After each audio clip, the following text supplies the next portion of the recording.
बिस्मिल्लाहिर्रहमानिर्रहीम। अस्सलाम वालेकुम।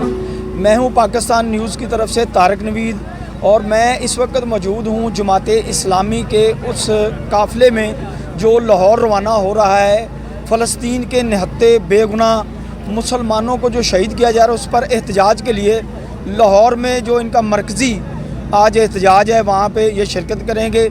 तो इस कारवां की जो नुमाइंदगी करेंगे वो बाबर रशीद साहब हैं जो कौमी असम्बली के ओकाड़ा से उम्मीदवार भी हैं। तो हम उनसे बात करेंगे। जी बाबर साहब, सबसे पहले तो आप हमें ये बताएं कि ये मुसलमानों का मसला है, इसमें जमात इस्लामी सबसे आगे आगे क्यों है, बाकी मुसलमानों को क्या हो गया है? बिस्मिल्लाहिर्रहमानिर्रहीम।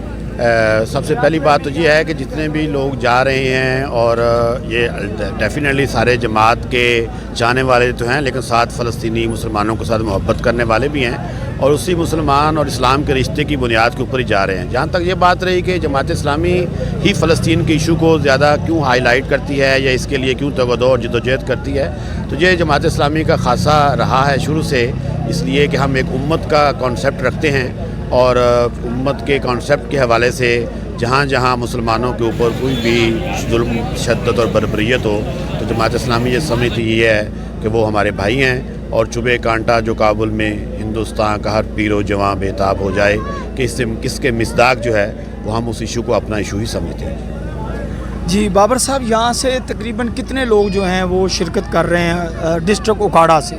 डिस्ट्रिक्ट ओकाड़ा से तकरीबन 2000 के करीब अफराद जो है ना जी वो शरीक होंगे इंशाअल्लाह। इस वक्त जो तहसील दीपालपुर जो है वो इस वक्त लाहौर की तरफ रवां दवा है और हम ओकाड़ा शहर से यहाँ से लोग तकरीबन आप कह लें कि और 20 मिनट तक हम निकल जाएंगे इंशाअल्लाह। अच्छा ये बताइएगा, ज़्यादा तादाद आप में इस वक्त नौजवानों की है, जबकि कुछ जमातें ये भी क्लेम करती हैं कि नौजवानों का जो पावर बैंक है वो हमारे पास है, या वोट बैंक कह लें या जो भी कह लें। तो लेकिन यहाँ मैं देख रहा हूँ ज़्यादा जो तादाद है वो नौजवानों की है। इनको आपने मुतहर्रक किया, बहुत अच्छी बात है। क्या मैसेज देंगे आप बाकी नौजवानों को? लेकिन इसमें नौजवानों को ये जो उम्र का हिस्सा होता है ये बड़ा पुरज़्म होता है, वलवलों वाला, जोश वाला, जज्बे वाला। तो मैं ये समझता हूँ कि उम्र के इस हिस्से में पाकिस्तान के लिए, उम्मत की काज के लिए खड़े होना, तगदो करना और एक बड़ी तब्दीली जो कि मतलूब है इस वक्त पूरी कौम को भी और उम्मत को भी, उसके लिए अपनी जवानियों को खपाना लगाना, ये मैं समझता हूँ कि उनकी ज़िंदगी का एक बड़ा मकसद होना चाहिए। और ये अगर मकसद होगा तो हम ये एक्सपेक्ट कर सकते हैं कि आने वाला जो वक्त है वो एक पाकिस्तान के लिए भी खुशहाली का जो है और अमन और सुकून का, तरक्की का वक्त होगा जी।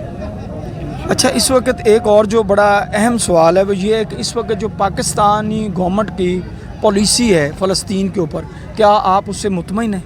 देखिए, पाकिस्तान की जो पॉलिसी है वो, पाकिस्तान एक न्यूक्लियर स्टेट है, इस्लामी दुनिया का वाहिद न्यूक्लियर स्टेट है और इतनी बड़ी फ़ौज भी है। और फिर हम ये समझते ये हैं कि हमारे तो बानिए पाकिस्तान ने जो इसराइल को एक नाजायज़ बच्चा करार दिया, तो इस हवाले से जितना मजबूत मौक़िफ़ जो है वो इख्तियार करना चाहिए था, होना चाहिए था, वो मैं समझता हूँ कि हमारी हुकूमत जो है वो उस तरह नहीं कर सकी। ठीक है, UNO के अंदर कुछ तकारीर ज़रूर हुई, लेकिन जो पूरी कौम जिस तरह का मुतालबा करती थी उतना मजबूत मौक़िफ़ जो है वो इख्तियार नहीं किया जा सका हमारी निगरान सेटअप से जी। अच्छा, एक आखिरी सवाल ये है कि अभी तक जो फ़लस्तीन में या गज़ा में जहाँ भी ये बमबारी हो रही है और वहाँ पे पानी नहीं है, खाने की चीज़ें नहीं हैं, तो हमें जो हमारे पास जो इतला है, सबसे पहले वहाँ पे अल-ख़िदमत जो कि जमात इस्लामी का एक ज़ैली अदारा है वो वहाँ पे पहुँचा है। इसमें कितनी ताकत है और आप इसके बारे में क्या कहेंगे?